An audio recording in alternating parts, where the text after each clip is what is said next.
వేలెట్టు కొంటున్నారు వీళ్ళు ఆ షాపులోకి వెళ్ళి. అలాంటి వేసుకొని వేదికలు ఎక్కేసి ఒంటి మీద గుడ్డలు ఉంటనే ఊడిపోతున్నాయి పట్టించుకోకుండా. ఈ పనికిమాలుడు ఎప్పుడు చర్చిలో కనబడ్డావు, డిసెంబర్లోనే వస్తాడు వీడు దెయ్యంగడు. మళ్ళీ ఎందుకు వస్తాడు? అది డాన్స్ చేయడానికి. మళ్ళీ డాన్స్ చేస్తాడా? మళ్ళీ సంవత్సరం దాకా దొరకడు, తుపాకి దెబ్బ దొరకడు.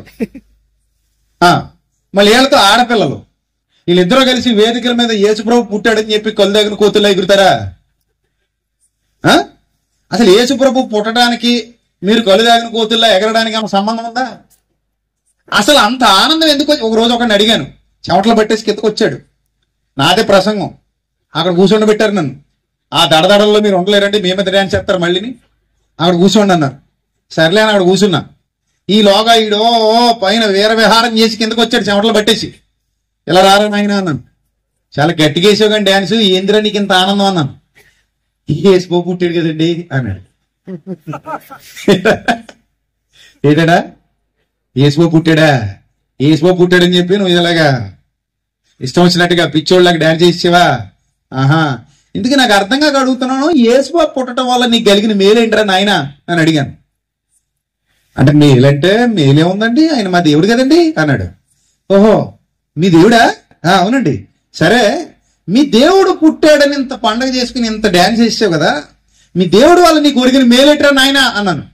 అయ్యో మా కోసం ప్రాణం పెట్టాడండి అన్నాడు గట్టిగా. ఏడాడా మా కోసం ఏం పెట్టాడండి? ప్రాణం పెట్టాడండి అన్నాడు. అప్పుడు నేను వెంటనే మరి మీరు బాప్తిజం పొందారండి అన్నాను. అంటాడు బయట. అంటే ఎంత హిపోక్రసీ అంటే వేషధారితనం అంటారు దీన్ని. ఏంటది? వీడు బాప్తిజం తీసుకోడు, యేసుప్రభు పుట్టాడంటే ఆయన చేస్తాడు. అసలు యేసుప్రభు పుట్టినందుకు చెప్పు నువ్వు చెప్పు. యేసుప్రభు పుట్టినందుకు చచ్చిన నిన్ను బతికించడానికి రా బిడ్డ. అపరాధముల చేత పాపముల చేత చచ్చిన నిన్ను తిరిగి జన్మింప చేయడానికి మనిషిగా నువ్వు మళ్ళీ పుట్టాలి. నువ్వు చచ్చిపోయావు, మనిషిగా నువ్వు మళ్ళీ పుట్టాలి. నీలో మనిషిని నిద్రలేపాలి, నీలో దైవత్వాన్ని నిద్రలేపాలి, నీలో ఆయన స్వరూపం ఉందని దాన్ని నశించిపోయింది. ఆ నశించిన దానిని వెదకి రక్షించాలి, దాన్ని బయటికి తీయాలి. మృగంలో నుంచి మనిషిని బయటికి తీసుకురావాలి, అజ్ఞానంలో నుంచి జ్ఞానాన్ని బయటికి తీసుకురావాలి, చీకటిలో నుంచి వెలుగును బయటికి తీసుకురావాలి. అలాంటి స్థితిలో నిన్ను నిలబెట్టడానికి యేసుక్రీస్తు ఈ లోకంలో పుట్టాల్సి వచ్చింది. నశించిన దానిని వెదకి రక్షించుటకు మనుష్య కుమారుడు ఈ లోకానికి రావాల్సి వచ్చింది. అది పాయింట్. ఇప్పుడు మీరు కావాలనుకుంటే సంఘాలకు వెళ్ళి చెక్ చేసుకోండి, చాలా మంది డ్యాన్సులు వేస్తుంటారు, ఎవ్వరికే బాప్తిస్మాలు ఉండవు. ఉంటాయా? ఉండవు. చాలా మంది ఎగిరి గంతులు వేస్తుంటారు, పెంట చేస్తారు వేదికిస్తే వాళ్ళకి. మళ్ళీ మంచి పొగలాడుతున్నారు, పొగలు మాయిదారి పొగలు, లంగ్స్ నాశనం అయిపోతాయి. మంచిది కదా పొగ. దిక్మాల లైట్లు కళ్ళు ఎందుకు పనికి రాకుండా పోతాయి, కళ్ళలో కొట్టేస్తున్నారు అంతే. ఒకరోజు క్రిస్మస్ మీటింగ్కి వెళ్ళాను, ఆ లైటింగ్ అయిపోయిన తర్వాత పక్క వచ్చిన తర్వాత తెల్లని నలుపుకుంటే మసక కాంతని. ఇదేంద్ర నాయన ఆపరేషన్ కానీ చేయించుకోవాలి, ఇప్పుడు ఇంత లైట్ పెట్టేశారు నా ముందు. ఏంటి అసలు ఇది? అసలు మనం ఏ పని చేసినా అది ప్రభువును గౌరవించేదిగా ఉండాలి. ఇక్కడ చూడండి ఎంత అద్భుతంగా జరుగుతుందండి సభ. ఇక్కడ ఎవరు వచ్చినా మనల్ని ఏమైనా తప్పు పడతారా? ఎంతమంది ఉన్నారు, కిక్కురు మనట్లేదు. ఎంతమంది ఉన్నారు వేదిక మీద, ప్రశాంతంగా వాక్యం వింటున్నాం, ప్రశాంతంగా పాటలు పాడుతున్నాం, ప్రశాంతంగా చప్పట్లు కొడుతున్నాం, ప్రశాంతంగా ప్రభువును మహిమపరుస్తున్నాం. ఎవరికి ఏ ఇబ్బంది లేదు. సార్ మీకు అది అభయం ఇచ్చారు, 1 గంట అయినా పర్లేదట, 2 అయినా పర్లేదట. ఆయన అభయం ఇచ్చారు కదా అని అల్లరి చేసేయకండి, ఉన్నది ఊడిపోద్ది. నిజం. ఆ మధ్య విజయవాడలో గ్రౌండ్ కి పర్మిషన్ ఇవ్వడం మానేశారు. ఎందుకు? పెంట చేశారట. అక్కడ 3-5 పెద్ద పెద్ద కేకలు అల్లరి గోల్ చేశారట. అలా చేయకూడదు. మన ప్రభువు అల్లరికి కర్త కాడు, మన ప్రభువు అల్లరికి కర్త కాడు, సమాధానమునకు కర్త అయినా. దానికి తగ్గట్టు మన ప్రవర్తన ఉండాలి. మన పాట అయినా, మన మాట అయినా, మన ఆలోచన అయినా, మన ప్రవర్తన అయినా, మనం చేసే పని అయినా గౌరవప్రదంగా ఉండాలి తప్ప అల్లరికి చోటు ఇవ్వకూడదు. పరిశుద్ధాత్ముడు అల్లరికి కర్త కాడు. మనం అల్లరి చేయడానికి కాదు, మన అల్లరి చేసే బ్యాచ్ కాదు. గౌరవప్రదంగా ఉండాలి. అప్పుడు అందరూ కూడా మనల్ని ఏం చేస్తారు? గౌరవిస్తారు. ఇందాక ఆయన అన్నట్టు 2 గదు 3 గదు తెల్లారులు నువ్వు మాట్లాడుకున్నా ప్రశాంతమైన వాతావరణం ఉంటే ఎవడు అబ్జెక్షన్ పెట్టడు. అంతే కదా, అబ్జెక్షన్ ఎవరైనా పెడతారా? ప్రశాంతమైన వాతావరణంలో ఉంటే ఎవరు అబ్జెక్షన్ పెట్టరు.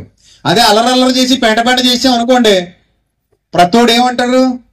చే ఇదేం క్రైస్తవ్యం, ఇదేం గోళ, ఇదేం గొడవ అంటారు. ఈరోజు మన యూత్ అలా తగలంటారు. అది నా బాధ. యూత్ ముఖ్యంగా గుర్తుపెట్టుకోండి, క్రిస్మస్ పేరుతో అల్లరి చేయకండి, క్రిస్మస్ పేరుతో గొడవ చేయకండి. మొన్న మా ఏరియాలో కుర్రాళ్ళు క్రిస్మస్ రోజు సైలెన్సర్ ఇప్పేశారండి. బండి సైలెన్సర్ ఇప్పేస్తే సౌండ్ ఎలా వస్తుంది చెప్పండి? చెప్పండి ఎలా వస్తుంది? అమ్మో, ఇంక అసలు నిద్రలో ఉన్న వాళ్ళు కూడా లేచి తొందో అనుకుంటారు వచ్చి. ఏమన్నా అంత రణగొన ధ్వనులు ఎందుకు చెప్పండి? అంత పెంట ఎందుకు? ఆ పైశాచిక ఆనందం ఎందుకు? సైలెన్సర్ ఇప్పి మరీ రోడ్ల మీదకి వెళ్ళిపోయేంత గొప్ప భక్తి అనేది. అంటే ఒక మహా విశ్వాస వీరుడు ఎదర చక్రం గాలిలో లేపి మరి వెళ్తున్నాడంట. అబ్బాయి పేరు పౌలు. ఏంటమ్మా అబ్బాయి పేరు? పాల్. పాల్ అనే యవనస్తుడు ఎదర చక్రం ఏం చేశాడు? ముందు చక్రం గాలిలో లేపాడు. గాలిలో లేపి వెళ్తున్నాడు బైక్ మీద. ఏరా నాయన ఇంత ఆనందంగా ఎందుకున్నావు? యేసుబాబు పుట్టాడండి. ఏంటండి? ఏందండి? యేసుబాబు పుట్టాడా?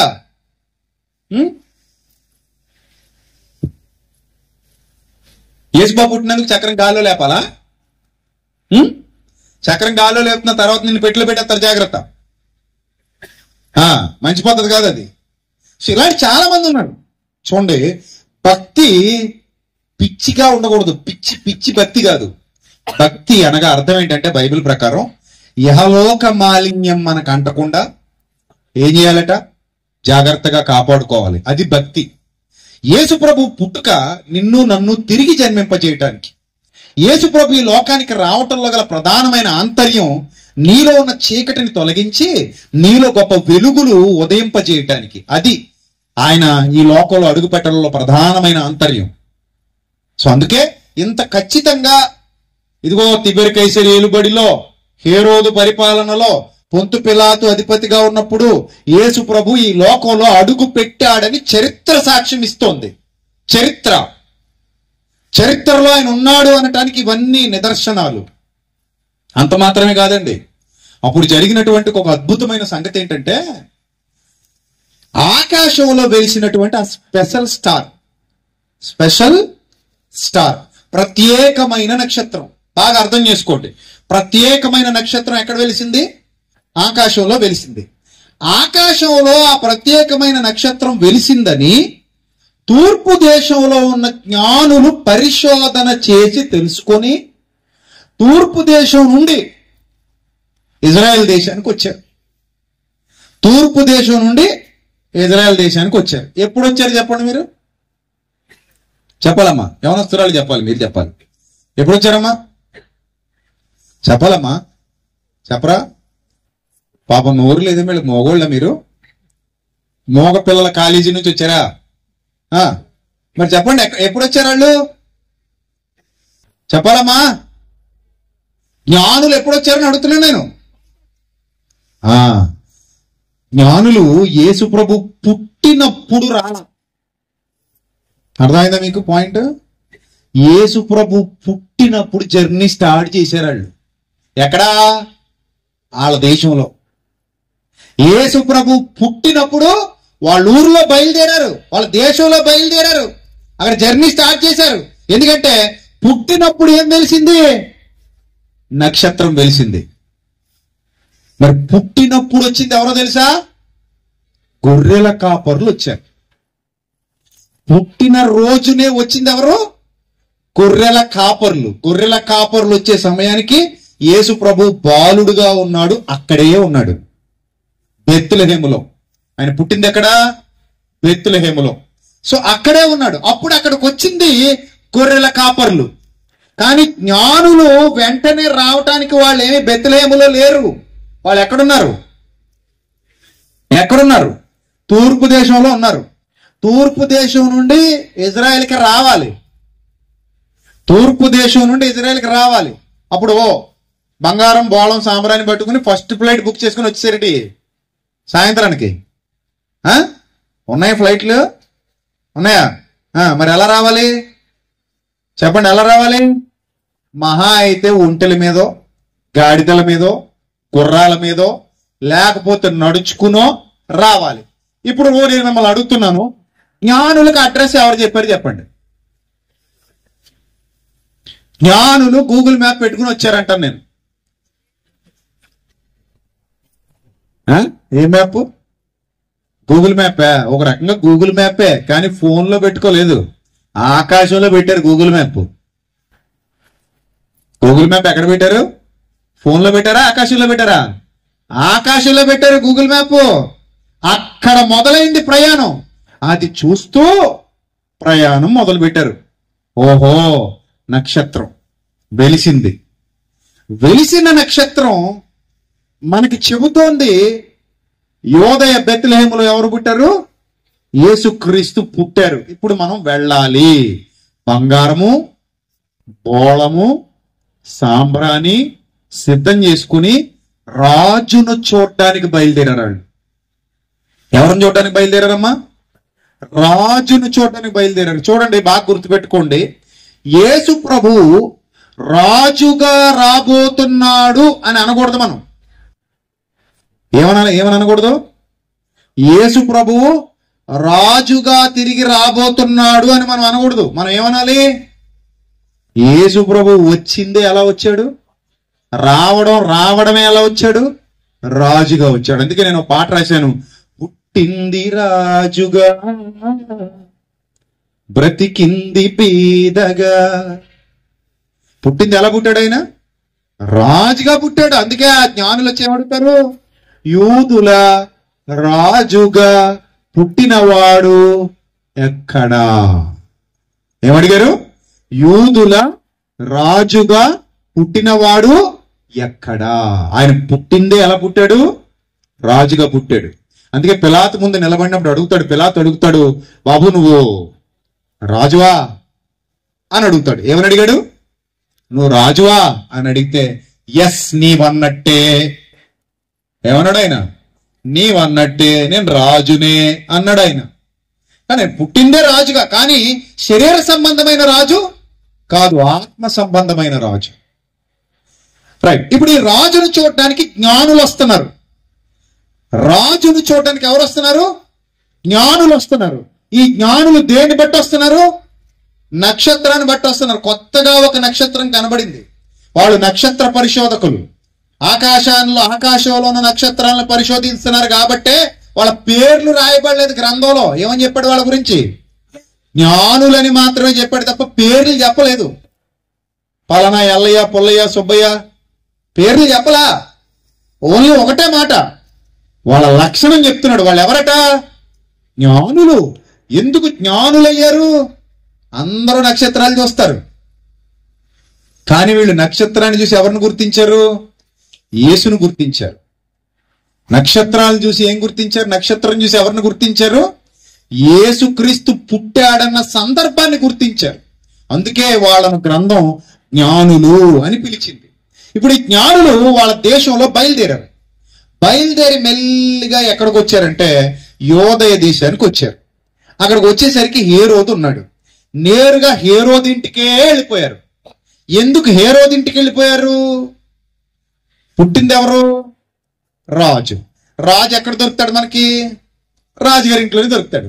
పాపం వాళ్ళు కూడా కన్ఫ్యూజ్ అయ్యి, రాజు కదా పుట్టింది, రాజుగారి ఇంట్లోనే పుట్టుంటాడు, నేరుగా ఎక్కడ పోయారు? రాజుగారింటికి వెళ్ళిపోయారు. రాజుగారింటికి వెళ్ళిపోయేసరికి రాజుకి ఏమైపోయింది చేసింది? అర్రే, ఇన్నాళ్ళు నా కొడుకును నా మనవన్ను సీటెక్కిద్దాం అనుకుంటున్నాను, వీళ్ళెవరో వచ్చి రాజు ఎవడో పుట్టాడు అంటున్నారు, మన ఇంట్లో ఈ టైంలో ఎవరు పుట్టలేదు, ఇంతకీ రాజు ఎప్పుడు పుట్టాడు నాయన అని అడిగారట. అడిగితే వాళ్ళు చెప్పారట, 2 ఏళ్ళు అవుతుంది బాబయ్య రాజు పుట్టని చెప్పారట. దేవుని నామానికి మహిమ కలుగును గాక. అంటే దీన్ని బట్టి మీరు బాగా అర్థం చేసుకోండి. 2 సంవత్సరాల లోపు మగ పిల్లలందరినీ చంపేమని ఎవరు ఆజ్ఞించారు? హేరోదు రాజు ఆజ్ఞించాడు. అంటే జ్ఞానుల వల్ల పరిష్కారంగా తెలుసుకున్న సంగతి ఏంటంటే, యేసు ప్రభు పుట్టి అప్పటికి ఎన్ని సంవత్సరాలు అయిపోతుంది? 2 సంవత్సరాలు అయిపోతుంది. మనం ఏం చేస్తాం అంటే ఎన్ని ఆలోచించాం, బైబిల్ సరిగ్గా చదవం మనం. యేసు ప్రభు వారు బొమ్మ పెడతాం ఇక్కడ. ఈ పక్కన గొల్లలెడతాం, గొర్రెల కాపర్లు.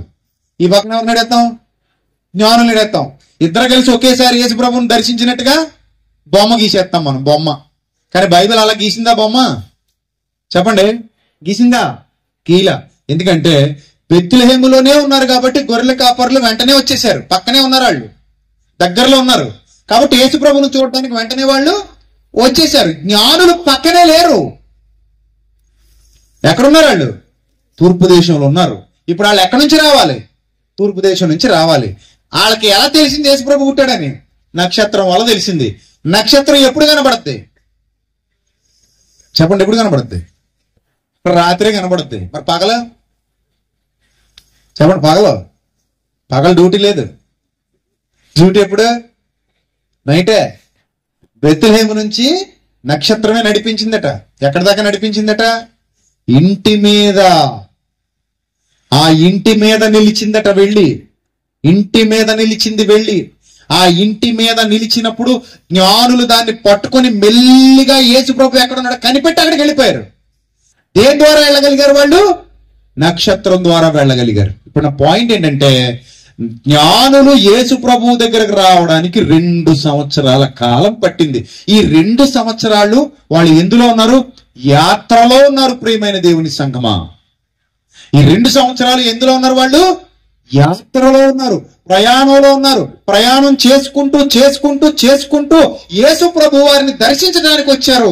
బంగారము, బోళము, సాంబ్రాణి రాజులకి ఇచ్చే కానుకలు ఆ రోజుల్లో. అవి ఎవరికి ఇస్తారమ్మా? సామాన్యులకు ఎవరో, మరి ఎవరికి ఇస్తారు? రాజులకు మాత్రమే ఇచ్చే కానుకలు అవి. రాజులకు మాత్రమే ఇచ్చే కానుకలు. అలాంటి మంచి విలువైన కానుకలు పట్టుకొని యేసు ప్రభువును దర్శించడానికి జ్ఞానులు వచ్చారు. జ్ఞానులు వచ్చే సమయానికి అక్కడ గొర్రెల కాపర్లు లేరు. జ్ఞానులు వచ్చే సమయానికి యేసు ప్రభు వారి వయస్సు సుమారుగా ఎంత? 2 సంవత్సరాలు. బెత్లెహేములో పశువుల కాపర్లు యేసు ప్రభువును దర్శిస్తే జ్ఞానులు యేసు ప్రభువును దర్శించడానికి 2 సంవత్సరాల సమయం పట్టింది. ఇంటిలో దర్శించారు. సో ఈ విషయం తెలుసుకున్నటువంటి హేరోదు అక్కడున్న మగపిల్లలందరినీ, 2 సంవత్సరాల లోపు వయసున్న మగపిల్లలందరినీ ఏం చేయమన్నాడు? చంపేయమన్నాడు. గొప్ప వధ జరిగింది ఆ దినాలలో. ఇదంతా హిస్టరీ. ఇది కట్టుకథల పుస్తకం కాదు, ఇది హిస్టరీ. ఇప్పుడు నా పాయింట్ ఏంటంటే, మీరు కూడా ఇంటి మీద ఏం కడుతున్నారు? ఇప్పుడు చెప్పండి, ఏం కడుతున్నారు? ఎంతమంది కట్టారు? చేయి చూపించండి. తప్పేమో చూపించండి. కట్టారు కదా? కట్టలేదా? కట్టకపోతే మీరు మంచోళ్ళు కాదు. ఇప్పుడు చేయి చూపించండి. కట్టిన వాళ్ళందరూ మంచోళ్ళు. చేయి చూపించండి. ఎంతమంది కట్టారు? అది చూపించాలి, తప్పులేదు. ఏమన్నా మిమ్మల్ని ఏమన్నా మాట ఇస్తున్నాను మీకు, మాట. చెప్పండి, చేయి చూపించండి. స్టార్ ఎంతమంది కట్టారు? అది అలా కలుగులు ఎలకల్లా ఒక్కొక్కళ్ళు వస్తున్నారు బయటికి. ఒకేసారి రండి, తప్పేముంది? అదే పాపం ఏంటి? స్టార్ కట్టడానికి పాపమా? కాదు కదా. మరి ఇంకేంటి భయం? చూపించండి, చేయి చూపించండి. ఎంతమంది కట్టారు? ఎన్నేళ్ల మీద స్టార్లు వెలుగుతున్నాయి?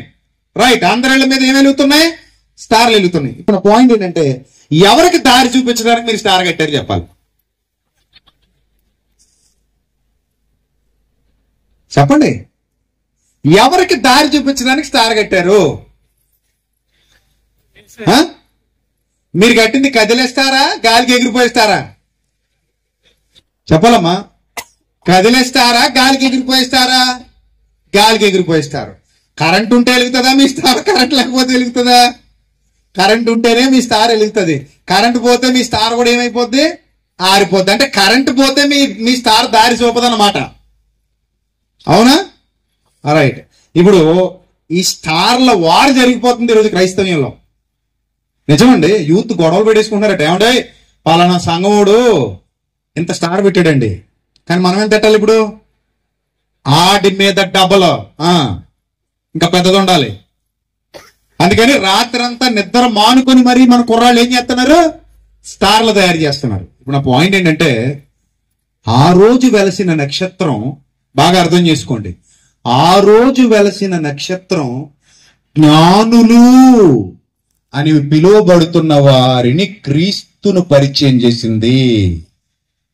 దేవుని నామానికి మహిమ కలుగును గాక. జ్ఞానులుగా పిలువబడుతున్న వారికి క్రీస్తును పరిచయం చేసింది ఎవరు?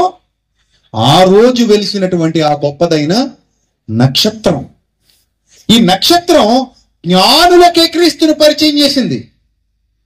జ్ఞానులను క్రీస్తు దగ్గరికి నడిపించింది. ఏం చేసింది? క్రీస్తు దగ్గరికి జ్ఞానులను ఏం చేసింది? నడిపించింది.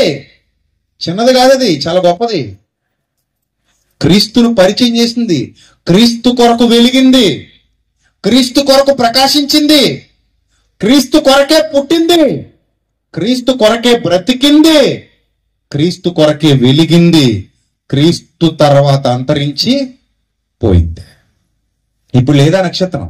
మీకు తెలుసో తెలీదో, ఆకాశంలో నక్షత్రాలకు కూడా ఒక జీవితకాలం ఉంటుంది. తర్వాత అవి ఏమైపోతాయి?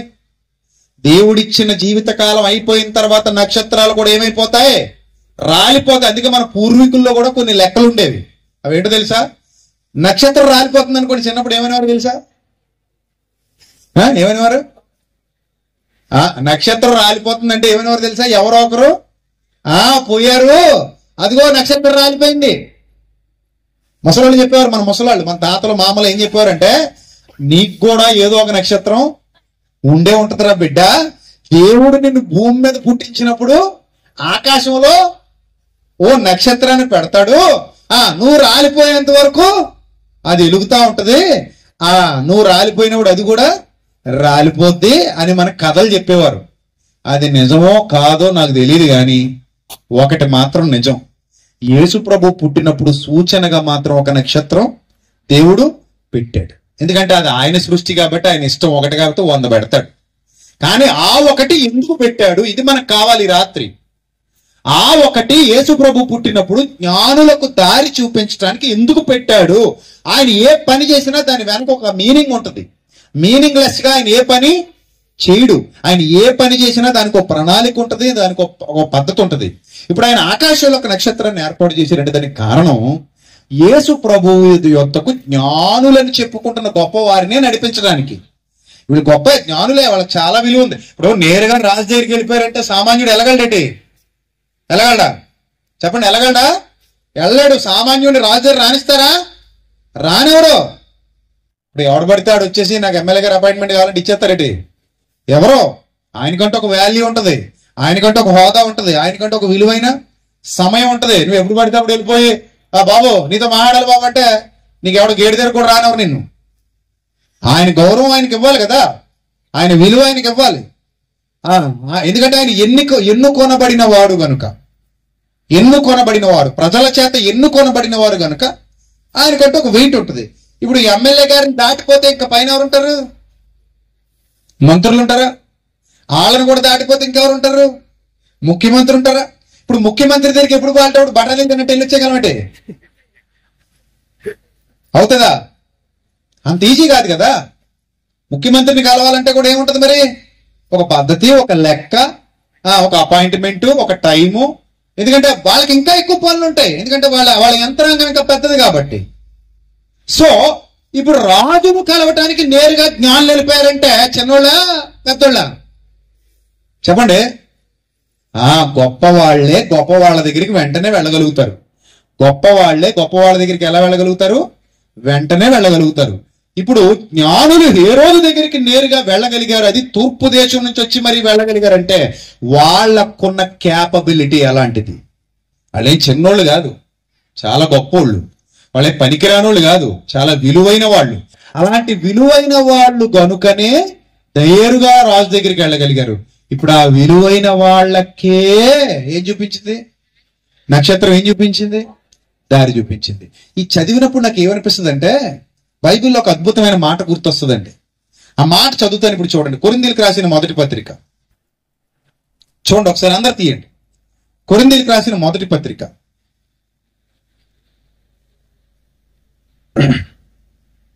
కొరింథీయులకు రాసిన మొదటి పత్రిక మొదటి అధ్యాయము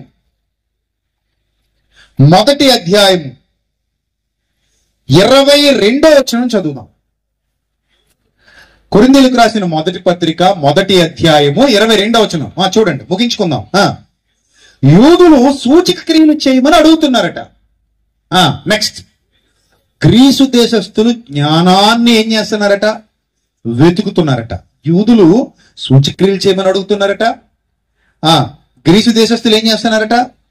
జ్ఞానాన్ని వెతుకుతున్నారట.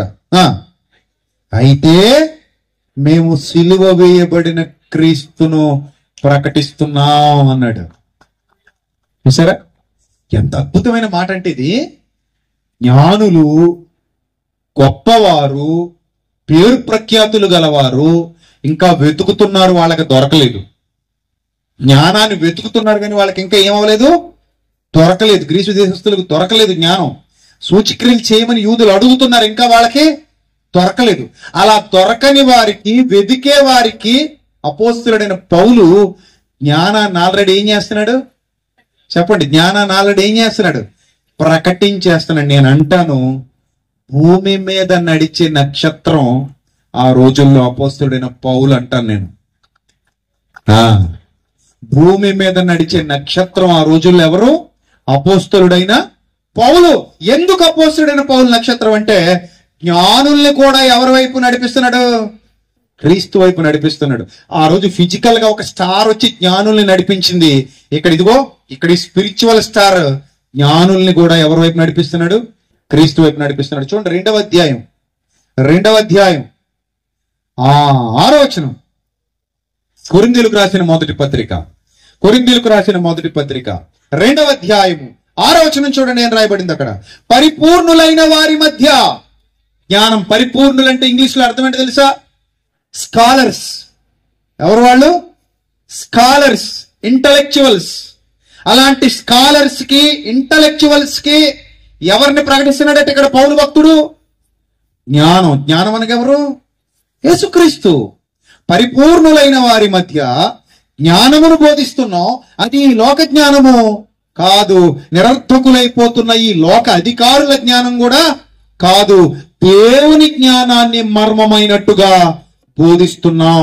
జగదుత్పత్తి ముందుగానే దేవుడు మన మహిమ నిమిత్తము దీనిని మన మహిమ నిమిత్తం నియమించెను. అది లోకాధికారుల్లో ఎవరికి తెలీదు. ఎవరు చెప్పకపోతే తెలీదు? చెప్పండి, ఎవరు చెప్పకపోతే తెలీదు? పౌలు చెప్పకపోతే తెలీదు. అంటే పౌలు చెబితేనే లోకాధికారులకు, లోకజ్ఞానులకు కూడా దేవుని జ్ఞానం అర్థమవుతుంది. ఆ దేవుని జ్ఞానం మర్మమైనట్టుగా బోధిస్తున్నాడట. ఆ మర్మమైన దేవుని జ్ఞానమే రక్షకుడైన క్రీస్తు. ఆయన శిలువ శక్తి, ఆయన శిలువ బలము, ఆయన శిలువ త్యాగము, ఆయన శిలువ ద్వారా మానవాళికి లభించినటువంటి పాప క్షమాపణ, రక్షణ, విమోచన, నిత్య జీవము, పునరుద్ధానము, ఇవన్నీ క్రీస్తులో ఉన్నాయి. క్రీస్తు లేకపోతే రక్షణ లేదు, క్రీస్తు లేకపోతే పాప క్షమాపణ లేదు, క్రీస్తు లేకపోతే పునరుద్ధానం లేదు, క్రీస్తు లేకపోతే నిత్య జీవం లేదు. అందుకే నశించిన దాన్ని వెతకి రక్షించడానికి యేసుక్రీస్తు లోకానికి వచ్చాడని రుజువులతో, ఆధారాలతో ఒక నక్షత్రం వలె క్రీస్తును జ్ఞానులకు కూడా ఏం చేశాడు? పరిచయం చేశాడు. అంటే ఇప్పుడు ఆకాశంలో నక్షత్రం వెలిసి నీకు ఏం పాఠం చెబుతుందంటే, నా బిడ్డలారా, నేను జీవం లేని నక్షత్రాన్ని. అర్థం చేసుకోండి క్రైస్తవులారా, మీరు అందరూ అర్థం చేసుకోండి. యవనస్తులారా, మీరు అందరూ అర్థం చేసుకోవాలి. రాత్రి ఈ క్రిస్మస్ సందేశం మీకోసమే ప్రభు నా ద్వారా ఇక్కడికి పంపించాడు. జీవం లేని నేను, జీవం గలదా జీవం లేనిది? అది జీవం లేనిది. జీవం లేని నేను ఆకాశంలో వెలుగుతూ అనేక మందిని ఎక్కడికి నడిపించాను? సత్యం వైపు నడిపించాను. జ్ఞానుల్ని సైతం ఎక్కడికి నడిపించాను? సత్యం వైపు నడిపించాను. నేటికి సింబాలిక్ గా మీకు పాఠాన్ని నేర్పిస్తున్నాను. నేటికి సింబాలిక్ గా మీకు ఏమి నేర్పిస్తున్నాను? పాఠాన్ని నేర్పిస్తున్నాను. పాఠం ప్రకృతిలో అది ఒక పాఠం.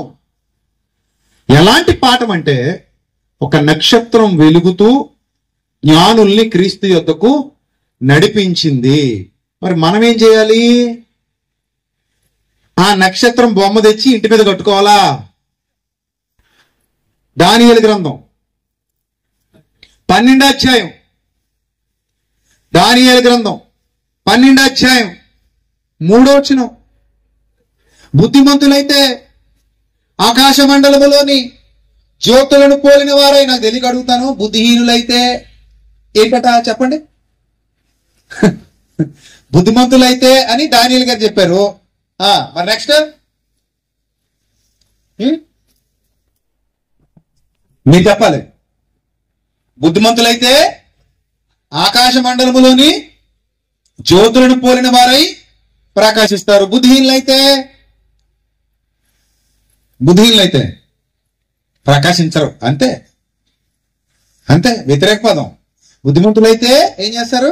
ఆకాశ మండలంలోని జ్యోతులను పోలిన వారై నక్షత్రాల వలె ప్రకాశిస్తారు. నీతి మార్గమును అనుసరించి నడుచుకొనున్నట్లు ఎవరు అనేకులను తిప్పుదురో వారు నక్షత్రం వలె నిరంతరం ప్రకాశిస్తారు. దేవుని నామానికి మహిమ కలుగును గాక. అంటే ఇక్కడ ఈ నక్షత్రంతో ఎవరిని పోలుస్తున్నాడు చెప్పండి. ఎవరిని పోలుస్తున్నాడు? మనల్ని పోలుస్తున్నాడు. అంటే మనందరం దేవుని దృష్టిలో ఎలా కనబడుతున్నాం? నక్షత్రాలు. నక్షత్రం అయితే ఏం చేయాలి? దారి చూపాలి. నక్షత్రం చీకటిలో ఉన్న వారికి వెలుగు వైపుకు దారి చూపాలి. నక్షత్రం అజ్ఞానంలో ఉన్న వారిని జ్ఞానం వైపుకు నడిపించాలి. నక్షత్రం మూర్ఖత్వంలో ఉన్న వారిని మంచితనం వైపుకు నడిపించాలి. నక్షత్రం నాశనానికి వెళ్ళిపోయే వారిని నిత్యత్వం వైపుకు నడిపించాలి. నక్షత్రం ఆరిపోకూడదు. నక్షత్రం జ్వాల వలె మండాలి. నక్షత్రం జ్ఞానులకు సైతం దారిని చూపాలి. జ్ఞానుల్ని సైతం సత్యం వైపు నడిపించాలి. అది తెలివితో నడిపిస్తావా, యుక్తితో నడిపిస్తావా, భక్తితో నడిపిస్తావా, ఎలా అయినా సరే నువ్వు ఒక మండుతున్న దివిటి వలె మారాలి. ఇదంతా వదిలేసి 100 రూపాయలు పెట్టి ఒక ప్లాస్టిక్ స్టార్ తెచ్చి ఇంటి మీద కట్టుకుని నువ్వు ఇంట్లో బార్ పెట్టుకుని పడుకుంటున్నావు. ఇంటి మీద స్టారు, ఇంట్లో బారు. ఉన్నారా లేదా అలాంటి వాళ్ళు ఈరోజు మన క్రైస్తవ్యంలో? ఉన్నారా లేదా? మన ఒక ఆయన పెద్ద కాయలు 2 తెచ్చుకున్నాడట. పీగలు దాగి రోడ్డు మీద పడిపోయాడట. పొద్దునే ఎవడో లేపాడట. అరే నాయన, ఇంట్లో మంచం మీద పడుకోవాలి కానీ ఈదిలో పందుల మధ్య పడుకున్నావు నాయన అని అడిగితే అన్నాడట, యేసుబాబు పుట్టాడు కదండి అని. ఏంటట? యేసుబాబు పుట్టినందుకు పందుల మధ్యలో పడుకుంటావా? ఆరిదోరు మార్గుడా. అంటే యేసుప్రభు పుట్టింది నువ్వు తాగి తందనాలనడానిక? యేసుప్రభు పుట్టింది నువ్వు తాగేసి రోడ్డు మీద పడిపోవడానికా? అందుకు పుట్టాడా? సిగ్గుండక్కర్లా మీకు అలా తాగి పడిపోయే వాళ్ళకి. యేసుప్రభు పుట్టాడని తాగేస్తాడు వీడు. గుడ్ ఫ్రైడే రోజు యేసుప్రభు చచ్చిపోవడం తాగుతాడు దరిద్రుడు.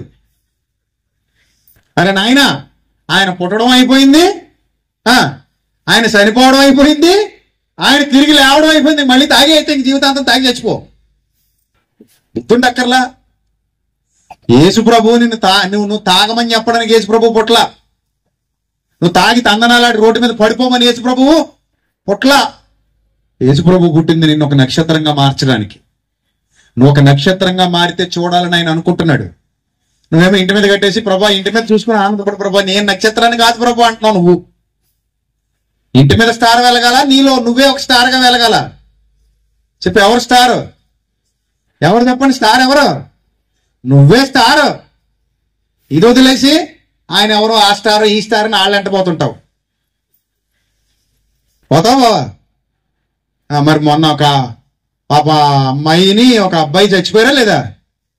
సినిమా థియేటర్కి వెళ్ళి చచ్చిపోయారా? ఎందుకు వెళ్ళారు? స్టార్ అని చూడడానికి వెళ్ళారు. తప్పు అక్కడ హీరోది కాదు. ముందు తప్పు ఎవరిది?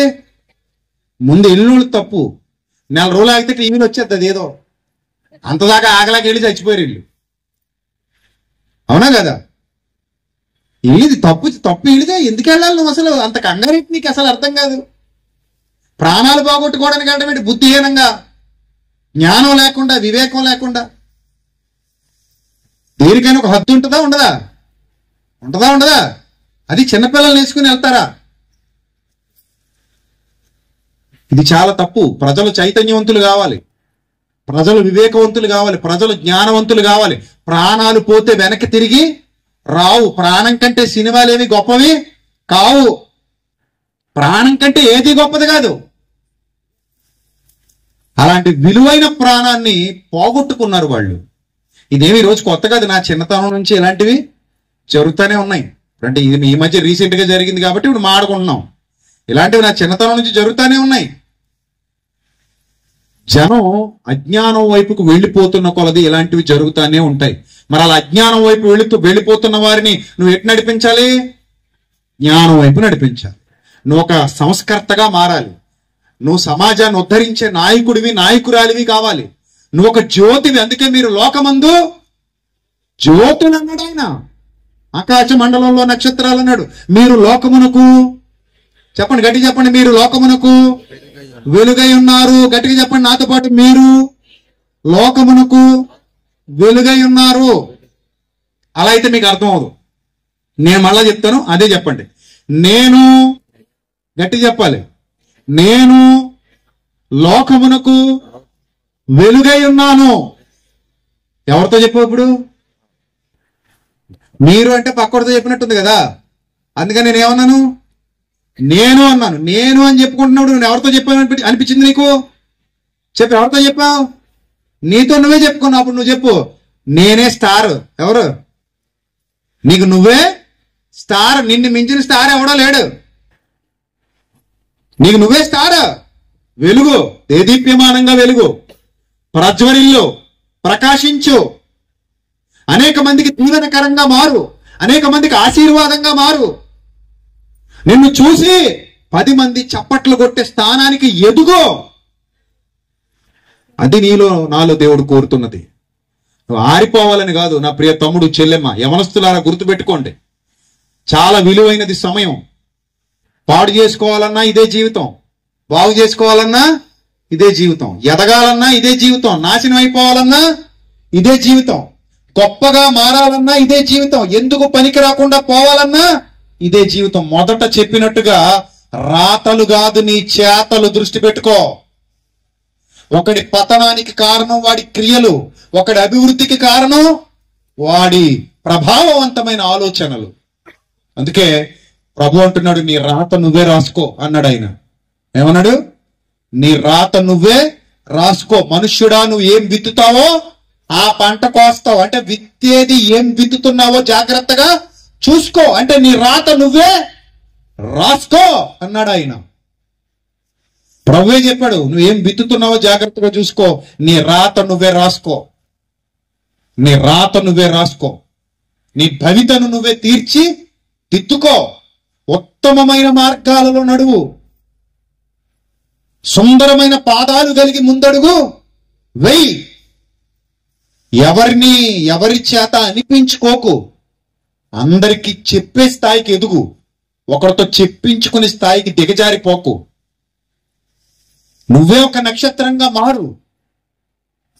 మీరు లోకమునకు వెలుగై ఉన్నారన్నాడు. అందుకే మీరు లోకమునకు ఉప్పై ఉన్నారన్నాడు. అందుకే ఒక జీవం లేని నక్షత్రం జ్ఞానులకే దారి చూపితే, జీవం గల దేవుని సంగమా, సత్యమునకు స్తంభమా, జీవం గల దేవుని కుమారుడా, జీవం గల దేవుని కుమార్తె, నువ్వు ఎంతమందికి దారిని చూపాలి? నువ్వు ఎంతమందికి వెలుగులు పంచాలి? నువ్వు ఎంతమంది జీవితాలలో క్రీస్తును ఉదయింపజేయాలి? That is real Christmas. Christmas పండగ అంటే కొత్త బట్టలు వేసుకోవడం, పిండి వంటలు వండుకోవడం, ఇంటికి రంగులేయడం, పట్టిన బూజులు దొలిపేయటం. ఇంటికి పట్టిన బూజులు కాదు దొలపాల్సింది. దేనికి? దేని బూజులు దొలపాలి చెప్పు? నీ బుర్రగా పట్టిన బూజులు దులుపు. నీ తలకాయలో ఉంది బూజు, దాన్ని దులిపేయి. నీ తలకాయలో ఉంది చెత్త, దాన్ని క్లీన్ చేయి, శుభ్రం చేయి, పెయింట్ అయ్యి. దేనికై? నీ అంతరంగానికై పెయింట్. లైట్లు వెలిగించు. ఎక్కడ? నీ హృదయంలో వెలిగించు లైట్. నీ హృదయంలో వెలిగించు లైట్. కొవ్వొత్తులు పట్టుకుంటాం క్యాండిల్ సర్వీస్. దాని అర్థం ఏంటో తెలుసా మీకు? క్యాండిల్ సర్వీస్ అర్థం? క్యాండిల్ సర్వీస్ ఎందుకు చేస్తారో తెలుసా? సంఘాల్లో చీరలో కొంగులు అంటించేసుకోమనా. మొన్న ఎవరో ఒక ఆవిడ క్యాండిల్ సర్వీస్ చేస్తూ తన్మయత్వంలో మునిగిపోయి ఎదురు ఉన్న ఆవిడ జుట్టు తగలెట్టేసిందట. మా ఇద్దరు క్యాండిల్ సర్వీస్ ఇంటికి వెళ్ళగా ఆయన సిత కొడిసిరట. ఏ చర్చికి వెళ్ళి జుట్టు తగలెట్టుకొస్తావా అని. సో క్యాండిల్ సర్వీస్ ఎందుకు? అదొక సింబాలిక్ గా ఈ కొవ్వొత్తిలాగా నేను కూడా నా జీవితాంతం వెలగాలి, వెలుగుతూ ప్రభు కొరకు మరణించాలి. నా మట్టుకైతే బ్రతుకుట క్రీస్తు, చావైతే లాభము అని నినదించాలి. అది భక్తి అంటే. రోషం కలిగి ఉండాలి సేవకుడా, సేవకురాలా, విశ్వాసే. భక్తిలో రోషం ఉండాలి, పౌరుషం ఉండాలి. జ్యోతి వలె మారాలి, ఎదగాలి, గెలవాలి, ప్రకాశించాలి. అలాంటి గొప్ప భక్తుడిగా, భక్తురాలిగా నువ్వు మారాలి. అది క్రిస్మస్ అంటే. నువ్వు స్టార్ కట్టకపోయినా పెద్ద నష్టమే లేదు, కట్టడం ఏం పెద్ద తప్పు కాదు. అది కట్టితే కట్టుకో, అదేం పాపం కాదు. కానీ నేనేమంటానంటే, ఇంటి మీద కట్టడం కాదు స్టార్. నీ ఊరి మొత్తంలో నువ్వే ఒక స్టార్ అండాలి. క్రిస్టియన్ స్టార్ అనాలి నేను. ఏమనాలి? క్రిస్టియన్ స్టార్ అనాలి. అలాంటి గొప్ప పేరు సంపాదించుకో, అలాంటి గొప్ప ఖ్యాతి సంపాదించుకో, అలాంటి ఒక ఉన్నతమైన భావజాలంతో వర్ధిల్లు. నువ్వు ఎదుగు, 10 మందికి వెలుగులు పంచు, నువ్వు గొప్ప స్థానంలో నిలబడు, అనేక మందికి మార్గాన్ని నిర్దేశించు. నువ్వు సంపన్నంగా ఉండు, ఆశీర్వాదకరంగా ఉండు, దీవెనకరంగా ఉండు, 10 మందికి తలగా ఉండు. తలగా నియమిస్తాడు దేవుడు నిన్ను. తలగా ఉండు, దీవెనకరమైన స్థితిలో ఉండు, మహిమకరంగా ఉండు. అలాంటి గొప్పగా నువ్వు ఎదిగితే అది కదా కార్యారంభము కంటే కార్యాంతము. క్రైస్తవుడా, నువ్వు ప్రయాణం మొదలు పెట్టినప్పుడు ఎలా ఉన్నావో అది ఇంపార్టెంట్ కాదు, నీ ప్రయాణం ఎలా ముగించబోతున్నావో అది ఇంపార్టెంట్. అందుకే నువ్వు గొప్పగా ఎదిగావనుకో, ఎవడు నిన్నేమంటాడు? నీ సత్క్రియలు చూసట ప్రజలు ఎవరిని మహింపరచాలట? దేవుని మహింపరచాలి. మత్తయి సువార్త చివరిగా ముగించుకుందాం, వచనం చదువుకొని. మత్తయి సువార్త 5వ అధ్యాయము 15వ వచనం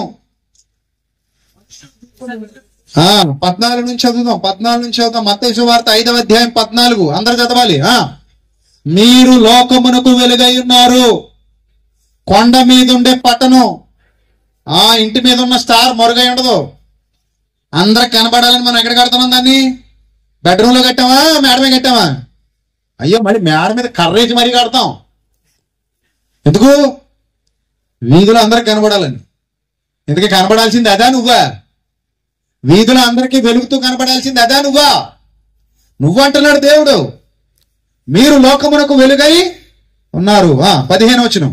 మనుష్యులు దీపము వెలిగించి, అంటే నీ విశ్వాస జీవితం దీపంతో పోల్చబడింది ఇక్కడ. నీ భక్తి జీవితం దీపంతో పోల్చబడింది. రక్షణ పొందిన నీ ఆత్మీయ జీవితం దీపంతో పోల్చబడింది ఇక్కడ.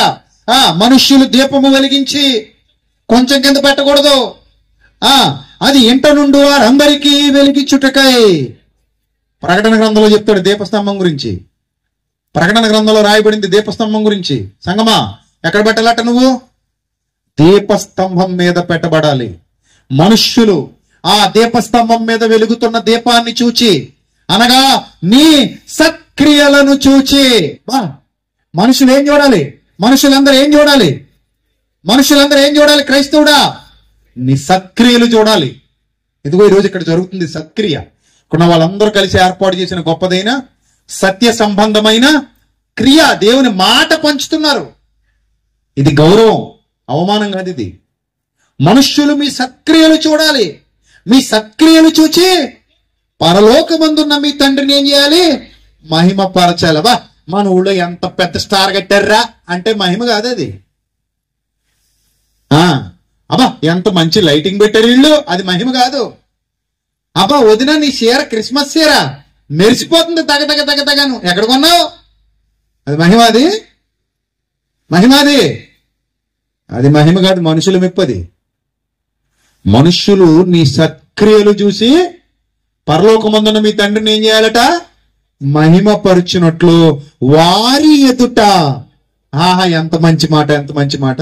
వారి ఎదుట మీ ఇంటి మీద స్టార్ వెలుగు ప్రకాశింపనీయుడా? మరి ఏ వెలుగు? అది మీ వెలుగు ప్రకాశింపనీయుడి. అంటే మీరే నక్షత్రాలు, మీరే స్టార్లు, మీరే దీపాలు, మీరే జ్యోతులు, మీరే కాంతులు వెదజల్లే దివ్యలు. మీరే జ్ఞానులకు సైతం దారి చూపే అద్భుతమైన స్టార్లు.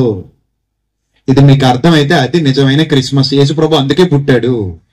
సత్యమును గూర్చి సాక్ష్యం ఇచ్చుటకు నేను పుట్టి తిని, సత్యమును గూర్చి సాక్ష్యం ఇచ్చుటకు నేను పుట్టి తిని. ఆ సత్యానికి మీరు స్తంభాలుగా ఉంటే యేసు ప్రభు పుట్టుకకు అది అసలైన పరమార్థం.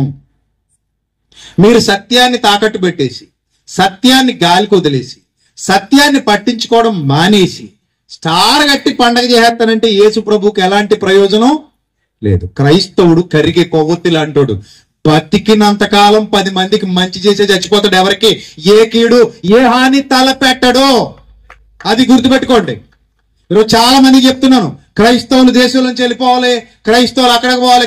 ఎవరో అఘోరి అంట సంపేద్దంట పాపం క్రైస్తవులు. మరి ఏమన్యాయం చేసాం ఆవిడికి? 4 జతల బట్టలు ఇవ్వండి. మరి అలా రోడ్ల మీద తిరుగుతుంది ఆవిడ. క్రైస్తవులు నరికేస్తాను పొడిచేస్తానంటుంది. ఏం పాపం చేశారని నరికేస్తావు మా తల్లి? నువ్వు తల్లి అనాలో తండ్రి అనాలో కూడా అర్థం.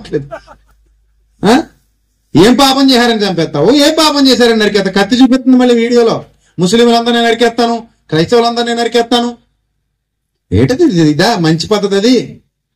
అమ్మా నువ్వు బాగుపడతావంటే మేము చంపించుకోవడానికి సిద్ధం, నరికే తల్లిదా. మరి అంతే. మరి మమ్మల్ని నరికేసి నేను బాగుపడతావా అంటే మా చావు నిన్ను ఏమైనా మారుస్తుంది అంటే మా పూర్వీకులు చాలా మంది చచ్చిపోయారు, నీకోసం మేము కూడా చచ్చిపోతాం అంతే. మరి బుద్ధిహీనమైన మాటలు మాట్లాడుకుంటూ బతుకుతుంది సమాజం. క్రైస్తవుడు ప్రపంచానికి మేలు చేసేవాడు తప్ప ప్రపంచానికి కీడు చేసేవాడు కాడు. క్రైస్తవుడు ఎవరికి ఏ అన్యాయం చేయడు, చేస్తే వాడు అసలు క్రైస్తవుడే కాడు. నా ప్రభు నేర్పించిన పాఠం ఏంటంటే ఇందాక సార్ గుర్తు చేశారు, నిన్ను వలే నీ పొరుగువానిని ప్రేమించు. Love your neighbour as your self అన్నాడు ఆయన. ప్రపంచంలో ఎవడు చెప్పలేదు అలాగా. నిన్ను వలే నీ పొరుగువానిని ప్రేమించు. క్రైస్తవుడు దీపం. క్రైస్తవుడు ప్రేమించేవాడు, పగబెట్టుకునేవాడు కాదు. క్రైస్తవుడు రక్షించేవాడు, నాశనం చేసేవాడు కాదు. క్రైస్తవుడు సహాయం చేసేవాడు, దోచుకునేవాడు కాదు. అలాంటి నిజమైన క్రైస్తవుడుగా నువ్వు నేను మనం అందరం మారాలి. మనల్ని చూసి ప్రపంచం ఆనందించాలి. అది నిజమైన పండగ. అది నిజమైన పండగ. అలా అనేకులకు పండగగా మారతావా, లేక దేవుడు నిన్ను పుట్టించినందుకు ఈడు పెద్ద దండగా అనుకునేలా మారతావా? నీ ఇష్టానికి విడిచిపెడుతూ నా మాటలు ముగిస్తున్నాను. God bless you all, love you all. దేవుడు నిన్ను, నీ కుటుంబాన్ని, ఇక్కడ ఉన్న పెద్దల్ని, వాళ్ళ సంఘాలని, ఈ సత్తుపల్లి ప్రాంతాన్ని, ఈ నియోజకవర్గాన్ని, ఇక్కడ ఉన్న నాయకుల్ని, పెద్దల్ని అందరినీ బహుగా దీవించి ఆశీర్వదించునుగాక. ఆమేన్. తలలో వంచండి, చిన్న ప్రార్థన చేసుకుందాం. మహాపరిశుద్ధుడైన మా కన్న తండ్రి, మహోన్నతుడ, దయగల దేవ, ఇంతవరకు విలువైన మీ మాటలు మీ పిల్లలకు ప్రచురించడానికి మీరు చేసిన సహాయాన్ని బట్టి స్తోత్రం తండ్రి. బిడ్డలందరినీ దీవించండి, ఆశీర్వదించండి. ముఖ్యంగా ఇక్కడ ఉన్న నాయకుల్ని, దయానంద్ గారిని ప్రభా, వారి కుటుంబాన్ని ప్రభా, రాగమయ్య గారిని, వారి కుటుంబాన్ని, అలాగే తండ్రి ఇక్కడ ఉన్నటువంటి పెద్దలు, నాయకులు, క్రైస్తవ పండితులు, జ్ఞానులు అందరిని కూడా జ్ఞాపకం చేసుకోండి ప్రభా. ఇక్కడ ఉన్నటువంటి టీం, అలాగే కౌన్సిల్ ప్రభా, ఇక్కడ ఉన్న ఫెలోషిప్ సభ్యులు, వారందరికీ మీ కాపుదల దయచేయండి తండ్రి. ఇంకా ఇక్కడున్న బిడ్డలందరినీ దీవించండి, సంఘాలని విస్తరింపచేయండి, శక్తితో నింపండి, బలముతో నింపండి. దుష్టుడు ఏ విధంగానూ వారిని శోధించకుండా కాపాడండి. వెనక ముందు మీ దూతలను కంచివేయండి. రాబోయే నూతన సంవత్సరం ప్రభా ఇంకా ఆశీర్వాదకరంగా మీ బిడ్డలకు మార్చండి ప్రభా. మేము వెలగాలని మీరు కోరుకుంటున్నారు. ఈరోజు మీ ఆత్మ ద్వారా, మీ ఆత్మశక్తి ద్వారా గొప్ప సందేశాన్ని మాకు వినిపించారు. నిజమే తండ్రి, మేమందరం స్టార్లుగా వెలగాలి, మేమందరం జ్యోతుల వలె ప్రకాశించాలి, మేమందరం దీవించబడాలి, మేమందరం ఆశీర్వదించబడాలి, మీ నామ మహిమార్థమై మేము వాడబడాలి. అలాంటి ధన్యకరమైన స్థితి మా అందరికీ దయచేయండి. మీ శక్తి చేత, మీ బలము చేత మమ్మల్ని నింపండి ప్రభా. గొప్ప కార్యాలు మీ బిడ్డలమైన మా అందరి ద్వారా జరిగించండి ప్రభా. దీనులుగా ఉన్న మమ్మల్ని తండ్రి లేవనెత్తి, ఎన్నిక లేని మమ్మల్ని ఎన్నుకొని ఎన్నికైన వారుగా చేసి గొప్ప సమూహముగా మీ ఎదుట నిలబెట్టుకున్నారు తండ్రి. ఇక్కడ పరమందు కూడా అనేకమైన దీవెన ఆశీర్వాదాలతో మీ బిడ్డలను నింపమని ప్రభా, ఈ గతించిన సంవత్సరం అంతా మీ బలిష్టమైన రెక్కల క్రింద కాపాడినందుకు, సంరక్షించినందుకు కృతజ్ఞతాస్తుతులు చెల్లిస్తూ ఇక్కడ ఉన్నటువంటి సేవకులందరినీ, వారి పరిచర్యను, వారి సంఘాలను బలముగా దీవించి ఆశీర్వదించమని, మీ కృపలో, మీ కాపుదల్లో ప్రతి ఒక్కరిని వర్ధలింపజేయమని, ఈ సందేశం ఎంతమంది అయితే విన్నారో వారందరి జీవితాలలో గొప్ప వెలుగులు నింపమని, ఘనత, మహిమ, ప్రభావములు మీకు మాత్రమే చెల్లిస్తూ మా వెనుకున్న నాయకులకు ఆయుష్, ఆరోగ్యం, బలము, శక్తి అనుగ్రహించమని వేడుకుంటూ క్రీస్తు వారి శ్రేష్ఠ నామంలో ఈ ప్రార్థన మనవులు సమర్పించి మీ వద్ద నుండి జవాబు పొందుకుంటున్నాం మా కన్న తండ్రి. ఆమెన్. అందరికీ వందనాలు. May Lord bless you all, love you all. అలాగే వేదిక మీద ఉన్న పెద్దలకు, సేవకులకు అందరికీ కూడా మరొకసారి నా హృదయపూర్వక నిండు ధన్యవాదాలు తెలియజేసుకుంటున్నాను. Thank you sir, thank you so much. Love you all. Thank you sir, thank you sir.